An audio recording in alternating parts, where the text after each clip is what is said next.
കടമ്പനിട്ട പടയണിയുടെ 5 ഭാഗങ്ങൾ പറഞ്ഞു കഴിഞ്ഞ് ഞാൻ 6ാം ഭാഗത്തേക്ക് വരുമ്പോൾ 6ാം ഭാഗത്തെ കാഴ്ച കഥകൾ വളരെ വ്യത്യസ്തമായി എനിക്ക് തോന്നുന്നു.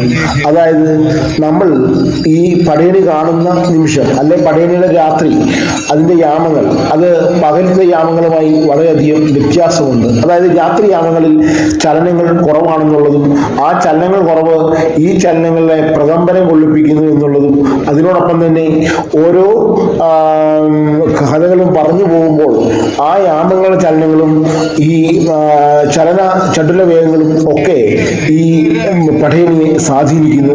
ആ പടയണിയുടെ ചലനങ്ങൾ ഗോത്ര കാലഘട്ടത്തിന്റെ തനിയാവർത്തനം തന്നെയാണെന്ന് രാത്രിയിലെ ചലനങ്ങൾ നമ്മളെ സൂചിപ്പിക്കുന്നു.